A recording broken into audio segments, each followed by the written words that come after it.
Brand new perek, Chatas Ha'oif. Good morning. We're temporary Beis Medrash Prushim. We got Rishus to be here forever.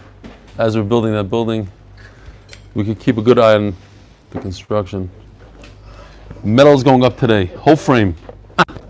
Tomorrow, whole building's up. Yeah. And then three months of inside finishes. Okay, interior finishes. Zok the Mishnah. I'll explain to you what's going on here. You might not understand. The reason why this Amid is so short is because Taisvis on this Amid is really for the next 3 pages. It's for this page and the next 2, Daf Tes and Daf Yud. Then when you turn the page, it goes back to us. So it's just interesting how they printed it. I've always said that when they did the Daf Yomi, when they should have done it like by words or something. It shouldn't be a daf, because some dafim are just not fair. They're very, very long, and some are very, very short, and this is one of those cases. Be'ezer Hashem will try to get to the Mishnah on Daf Tes. Zok the Mishnah. Chatas ha'oif moyelin bo mishugdasha. And these are all familiar terms, things that we learned already in this Masechta. Somebody has to bring a bird chatas, like a woman who gave birth, a mitzayra, or a carbon oil of yared. Chatas oif. From the moment that the person says that this bird is designated as a chatas, it becomes kaddish. It becomes kaddish, then it's asur to be moil in it. All you have to do is say it with your mouth. Say, this is, Taisus points out, bepeh. Say it with your mouth. What? Really? Oh, this thing. Okay. These knesses are prushim. All right. So now we're dealing with the Chatas Ha'oif, who has Kedusha as Haguf. Kedusha as Haguf, there is Meilah, Meilah. Nimlaka, so there are 3 steps in this bird when it comes to Chatas. Ha'oila is slightly different. The 3 steps of the Chatas bird is Melika, Hazah, and Mitzui. Melika is when you take your thumb, your nail, and you put it through the back of its neck. How do you hold it? You can see a little bit in this picture. Here's a close-up of it. I don't know if you noticed, but you see the feathers are coming out between these 2 fingers. It's a hold. There's a machlokes. Kitzer, it was very interesting how they do it. And then with the thumb, he goes through the back of the neck, right over here. That's Melika. Then goes Hazah. What's that? That's so people can see. Oh, I was going low? Sorry. Hazah. Hazah is you take the bird. This should be online. Ask Gary. You go like this with the bird, and the blood sprinkles onto the mizbeach. Now Melika is like shchita. Hazah is like zrika. Mitzui, you take the bird, and here, this interesting picture. No, don't look. You give it a good squeeze, a kvetch, onto the mizbeach. Whatever's left over, the blood goes out onto the mizbeach, and it's this way. Sorry, that's why. And it drips downwards. What? Chatos is below, oila is above, right? So what's mitzui? If haza'ah is like the final step by a shchita, you have shchita, kabbalah, hilacha, zrika. By the way, where's the hilacha? Where's the kabbalah? And where's the hilacha over here by a bird? Why not? Because it's by the side of his mizbeach. Very good. It's right there. The reason why it's by the side of his mizbeach is because there's no kabbalah and hilacha. We once had a whole Gemara. If you walk out of the Beis HaMikdash, come back in, the Kitzer, there's no kabbalah and hilacha. It's directly from the bird onto the mizbeach. So mitzui, this squeezing, is going to be a discussion in today's Gemara whether it's part of the zrika or it's not an essential part. That the avodah is over by hazah. Says the Mishnah Nimlika, step 1. He performed step 1. What happens? It's already before step 1. It's already Kaddish Kedushas Haguf because he said with his mouth that this bird is a chatos. So what happens once he does Malika? It steps up a madrega. It goes from Kedushas Haguf to Kedushas Karban. And therefore, Huchshara lihi pasel b'tvul yoim u'b'mechusar kippurim u'belina. One by one. Huchshara, it becomes susceptible to Tumah. Shkoyach. He's back. You finished your job over there?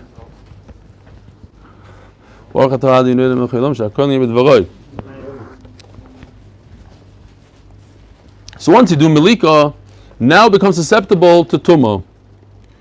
If you notice the lashon in the Mishnah, Huchshara lihi pasel, in Tumah, you can use the word pasel, and you can use the word Tumah. What's the difference? Tumah means it could be mitama something else. And pasel means that it itself became tameh, but doesn't have the power to transmit Tumah to something else.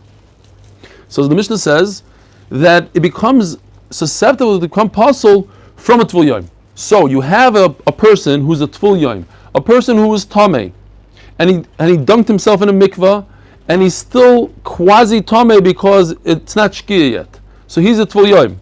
Or similarly, you have a person who has to bring a carbon in order to get out of their tumah, like a yoledes, a mitzayra. Anybody has to bring a carbon, so he has to wait until the following day. So he's a mechusar kippurim. He's not done yet.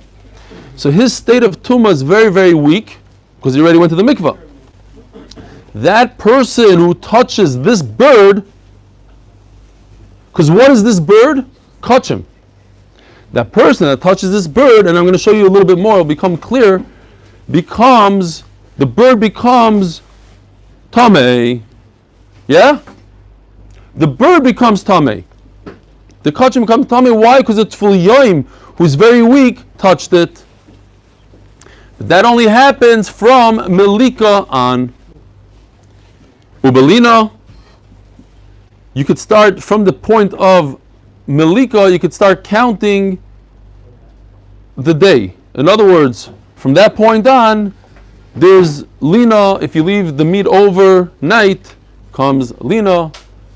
Or if you leave the blood over, goes past Shkia, becomes Lina. Taisus discusses whether we're talking about blood or meat. Who's Adama? Next step.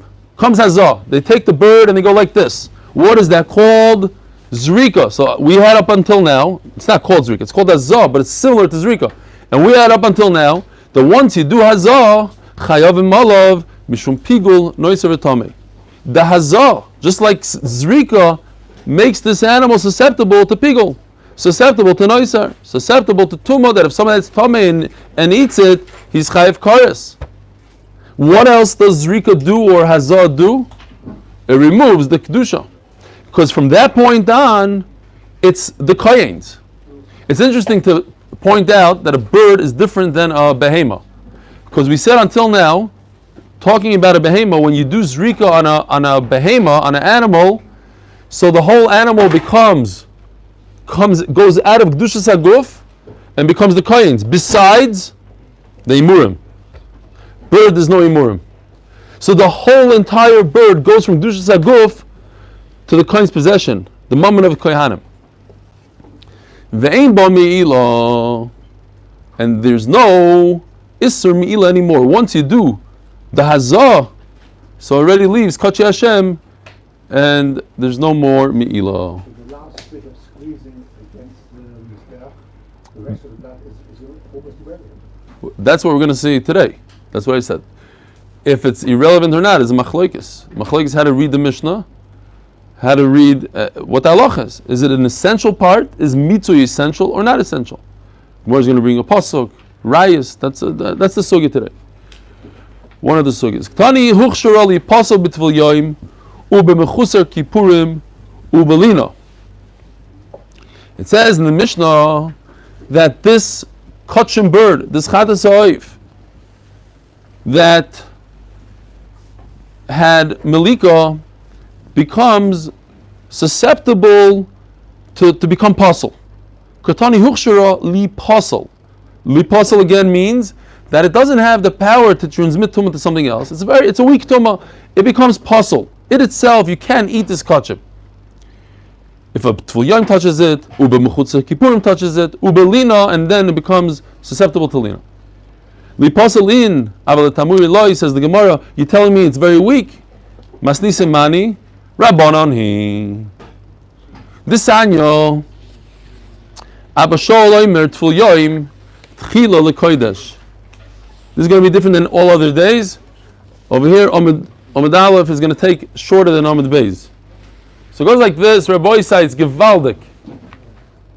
Here's a chart from Reb Ruvain. I don't know. Could you guys see back there? No, that trick. My favorite. Gary will explain to you. Control S Windows. Yeah, get anything today, but it's not very clear. That's why. I wish these words would be bigger, larger. Anyways, just as we have some extra time here, so we can go through this. It's very geschmack. The worst of the worst is a dead human. Avi Avaisa Tuma. We're not going to be discussing him, and we're not going to be discussing all this either. But this part we're going to be discussing down here. Then you have Avatuma. Avatuma is a dead sheretz. Yeah, and also a human that touched a dead body becomes Avatuma. The way Tumah works, it always goes down one level. Not always, 99% of the time. Or whatever percent of the time. So if Avi Avaisa Tumah touches a person, that person goes down a level to Avatuma. Anybody remember where if you touch Avi Avaisa Tumah, you become Avi Avaisa Tumah? What? Nachon, you remember because we had an argument about it. Cherev. A sword. Retains the original tumah. Anyways, there's a few things. Maybe in a paradum or something. Avatuma. If an avatuma touches something else, like a kli or a person, that thing becomes a rishon. What does a rishon mean? That it has the power to make something else a sheni. But what? What could it make a sheni? It can only make a sheni food. It can no longer make kalim tameh at all. It can make the next food a sheni. What could a sheni do? The next level is a shlishi. So what could a sheni do? Let's say I have a fruit, an apple that's a sheni. It could only make truma and kachim a shlishi. And the truma and kachim, what could they do? They could only make a piece of kachim, like we're discussing in our Mishnah, a chatas ha'oif. It can only make a piece of meat that's kachim a revi. And what could a revi do? It can make a paraduma, chamishi, and maybe it could go on forever when it comes to chatos. Now, we're discussing a Tful Yom. What power does a Tful Yom have? Where does a Tful Yom fit into this list? What is he? How much tumah does he have? Is he Avatuma? Is he a Rishon Tumah? Is he a Sheni? What is he that he could make something else tameh? Says the Gemara that according to Abba Shol, the first words on Ches Amud Beis, he's Tchila LaKodesh. He is a Rishon when it comes to Kodesh. In other words, he's a Rishon. If he wants to make Kodesh Tameh, he can make Kodesh Tameh. That means that the Kodesh will be a Sheni to make a Shlishi. Only the Kodesh is he a Rishon. Here, made a chart here. If a Tful Yom touches a piece of Kodesh, what happens to that piece of Kodesh? According to Abba Shol, he becomes a Sheni. Because he's a Tchila. He's a Rishon who touched a piece of meat. I'm talking about not what the Gemara is saying. A little bit different than the Lashon of the Gemara. I'm talking about the final step. What happens to it?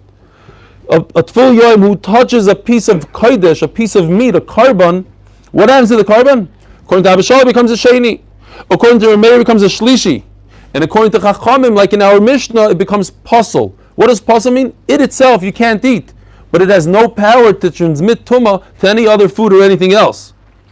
Says the Gemara inside, Abba Shol says Tchila lekodesh. Remeir oimer mitames hakodesh.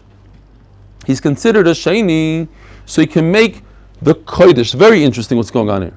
He says that it has the power to make a kodesh tamei, u'poisel satruma. So basically, Rameir is taking this shlishi case over here, and he says it's not a typical sheni touching a shlishi. When it comes to kachim on this side of the page, on a piece of meat, yes, it'll become tamei. To the point that if it touches another piece, it'll make it a revi. But when it comes to the apples, when it comes to the food, it stops right there. It's only poisel and not mitama. Yichap, in the same case alone, he makes an afkamina. You hear it, Mendy? When it comes to kachim, ashenis, look inside, you'll see. He has the power to be mitama, kachim, the meat. What does that mean, mitama? That they have the power to be mitama other things. It keeps on going. But not truma, poisel at truma, it stops right there. It makes the truma that you can't eat the truma. But that's it. That truma touches another piece of kachim, the kachim don't become tamei. What does Abishol say about truma? What does he say? He says, you mean because he says tchila l'kodesh. What about truma? I don't know. Rashi only talks about. Or it's the same thing like Rav What did I say yesterday? Maybe Reuven remembers. L'kula alma, he passes truma. Yeah, l'kula alma passes truma. I actually said it mafurish in the 8-minute video. You can watch. Ayin Sham. He says, No? You don't remember.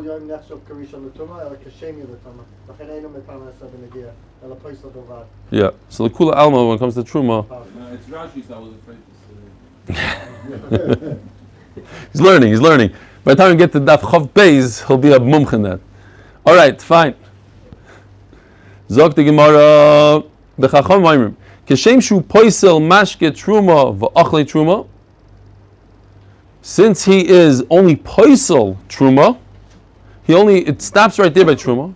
V'achle truma, liquids and food.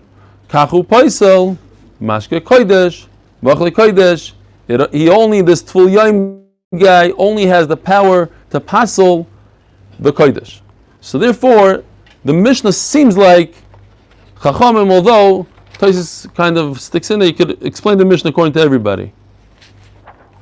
Each one will say, or I think it was the Mefarish, not Rashi. The Mefarish kind of sticks. Menachem, he missed that. Okay, Omar Rava.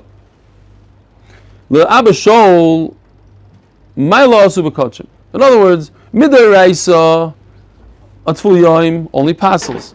But Rabbanon came along and also Meilah b'kachim shavinu Rabbanon l'Tful Yom kirishon. The Rameir koichel sheni. The Rabbanon even the toval kolash tuma pasal mishavei. Tamet lo mashvei. So according to Rabbanon, he's only a apostle. He doesn't become a tamei. According to Rameir, they gave him a little bit more power. So that's it. So we got a little lesson in Tumah.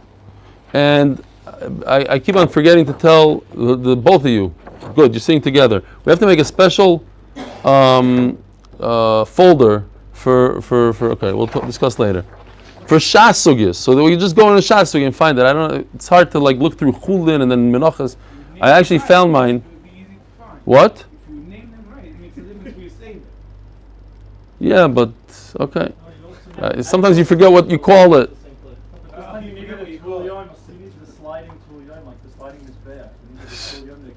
No, the answer is that it always gets better and better. So whatever we used a half a year ago is not going to be, it's not negata today. Fine. Yeah, questions. We need questions. Rabbi Isai, anybody? Yeah? What? We could finish early. Did the Gemara discuss why Rabbanan make it a rishon and Rameir Sheni? Meilah asu b'kachim. You mean why did they stick in a new? No, Meilah asu b'kachim. Yeah. But why did they make it 2 or 1? That seems to be very. maybe they don't want to jump too much. The closer the better. Just a little bit. You don't go like. No, Rabbanan are still. Rabbanan didn't do anything. Rabbanan are at the apostle. They're at the apostle. Abishol. Yeah. Lo yideh. Who's the Dama Chayavim? So once you go to the next step, you go to the final step of, not the final step, step number 2. You do Malika, then Hazah, After that is mitzui. So if you do huza damam, there's pigol noisar and tame. Also, there's no more Meilah. It's like doing zrika, so there's no more Meilah. As the Gemara, Meilah hu deleka aval isur ika. Seems like the same question that we had yesterday. Seems like from the Mishnah. Okay, so you're not over Meilah, but you shouldn't eat it. Stay away from it. V'mai hamamare the koyanemu. The kohen can eat it. It's a regular chatos. The whole entire bird goes to the kohen. Same text that we had yesterday. You're right. There is a specific case. Typically, a kohen can eat it. It's the moment. There's a special case called yotzei. If the bird went outside of the Beis Hamikdash of the Azara, the Rabbi Kiva, he goes according to Rabbi Kiva. The Omar zrika mo'elas liyotzei. The zrika that you do inside has an effect on the bird outside, only to the point that there's no Meilah, but not to the point that you could eat it. Taisus raises a question. If this bird went outside, so how in the world are you going to do zrika? The bird went outside. There's no more blood. The way you do zrika with a bird is you take the whole bird and you go like that. But if you're worried about the bird being yotzei, and then you want the blood after he was yotzei to be sprinkled on the mizbeach, so how exactly are you going to do it? So what's the obvious answer? Only half the bird went outside. Made sure that all the blood is by the neck, and then his feet left the Beis Hamikdash. Bird was cut in half. They shipped half outside, and the other half that you could do zrika was left inside. When you said that Toysus discussed about the blood, about linen, if it's the blood or the bird itself, what did you mean? Because Toysus asked that question. That's basically, if you look over there. He talks about it. Ein Shom, Toysus Dibber Maskul, Ubelino, Anamad Aleph. I think he addresses your question. Zogt the Gemara, Omer Rabban Omer Rav, Mitzui Chata Sa'oif, Einoi Ma'akev. Just like you have by an animal. So these are the three stages again. You have Melika, then Hazah, you sprinkle on the Mizbeach, and then you do Mitzvah, you give it a good kvetch. You squeeze the body onto the wall. When it comes to a regular animal, you do Zrika, you catch whatever you can catch in that vessel, and then you spray it you sprinkle it on the Mizbeach. What happens to the rest of the blood? It's called Shvicha Shirayim. You take the rest of the blood, you pour it out. So perhaps this mitzui is also pouring out the rest of the blood. It's shirayim, it's the leftover. The main thing is the hazah. Mitzui is shirayim. Says Ravun in the name of Rav, mitzui chatasoif, einim ha'akiv. It's nothing. It's like getting rid of the rest of the blood. V'tani Rav. So then Rav is going to have to learn in our Mishnah who's Adama, that the main point is hazah and mitzui doesn't count. But another Talmud in the name of Rav says, Mitzui chata soif ma'akiv. No, it's essential. This is part of the hazah. This is part of the zrika. It's two steps. First you do hazah, then you do mitzui. Now we're going to see tomorrow that when it comes to the oila bird, there's only mitzui, and it's very ma'akiv. There is no hazah. So maybe that's part of, if by oila you have mitzui, so why not by chatas a little bit? By Oila you don't have Hazah. Exactly. I'm just saying. I'm throwing this in. I'm making this up. Made it up. I'm saying mitzui is an essential avodah somewhere. It's not a joke. At an oila. So maybe, Vitani Rav meets a dama. And Meilah, Rav is going to have to say in our Mishnah, he's going to have to stick in the word, another girsa, mitzah. That mitzah is part of what creates no Meilah. It's not just hazah that creates no Meilah. You need to do hazah and mitzui in order for everything to be chal. For pigul, noisar, tamei, and for Meilah to go away. Tashma, I'll prove it to you. It says in the pasuk, "V'anishar badam yimatzei." Anything left over from the blood, you should do mitzui adam el yisoyadam mizbeach on the bottom of the mizbeach. And the big problem is it says chatosi. How do you get a chatos? How do you create a chatos with mitzui? You have to squeeze it. It makes a lot of sense because it's essential. So the Torah tells you, in order to get to chatos, you have to do what's essential. El Ravuna, my vanishor. What's pshat? According to Rav Huna, why does the Torah say that there's a chatos through doing mitzvah? You don't have to do mitzvah. So the Gemara, Kedatana B'Rei Shmuel, She'im Nishar, is talking about if in a case there's leftover blood, you have a mitzvah to do mitzvah. But you don't have to do it, it's not essential. The Torah says, Umay chatosi. The Torah says, this is how you get to chatos, by doing mitzvah. Areisha. It's not referring to mitzvah. It's talking about the first part of the pasuk. It's talking about azah or melika, whatever it is, but not mitzvah. Mitzvah is not what creates a chatos.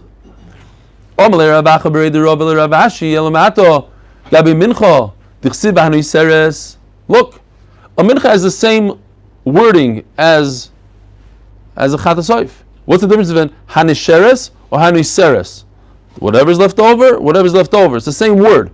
By us, you just said it doesn't have to be left over. It could be left over, and if it's left over, you have a mitzvah. So by mincha also, what do? The kohen takes his hand, he does a kmitza, that's like shchita, and then he puts it on the mizbeach.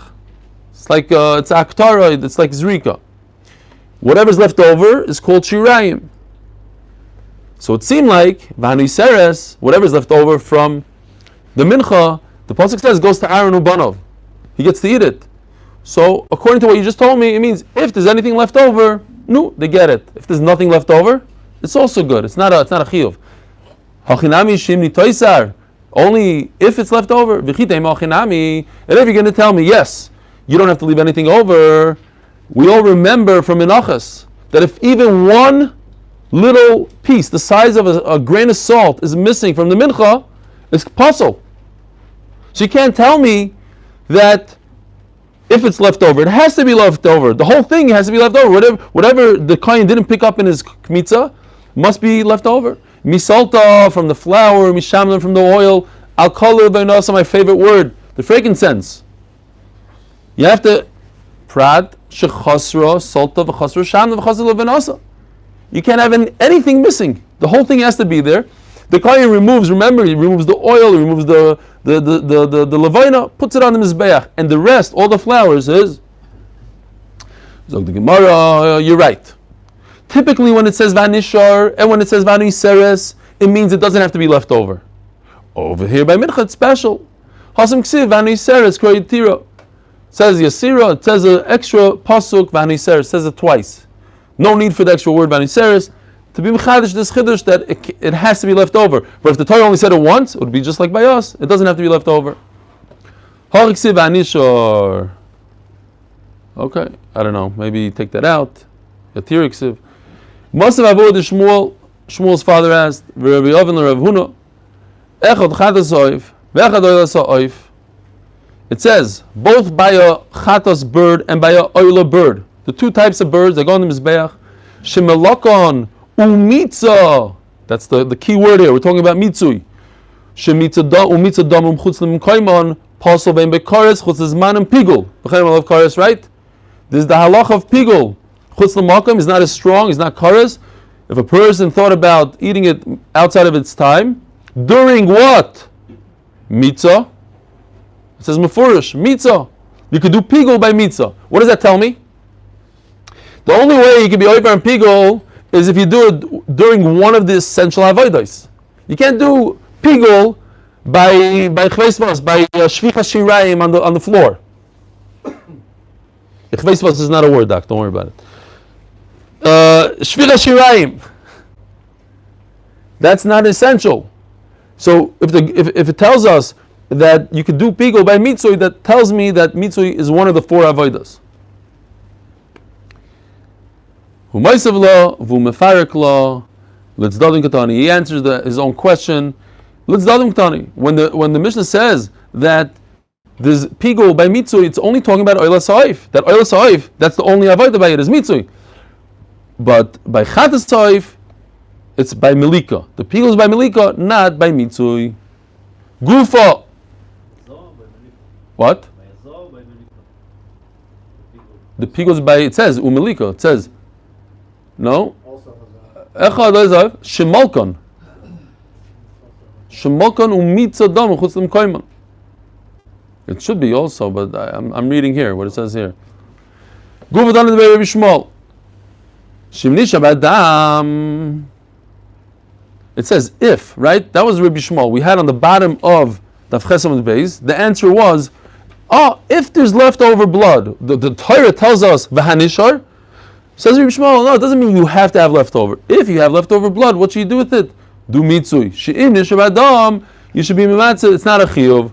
But Rabbi Shmuel mefurish, not like that. It says hasam, shirayim akvim. The blood is ma'akev. The leftover blood after hazah, you must do mitzui.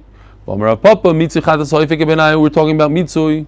Says the Gemara, Treitanoi va'aliba de Rabbi Shmuel. You're right. There's a machlokes in what Rabbi Shmuel said. On the one hand, he said it's a makiv. On the other hand, he said it's not makiv. Just like we had two Amirayim in what Rav said. Did he say it's a makiv or not? Ma'akiv. Have a wonderful day. Enjoy your vacation. Yeah. Something for the Siyama chance? It depends what. Well, Gidon said he made you an offer. Of a booth. He did. I know. I didn't. He spoke to you. He said. Me? No. He never spoke. Never spoke to me. How do you turn this off? What's the Gabba's name? Oh, Yeshua. You sure?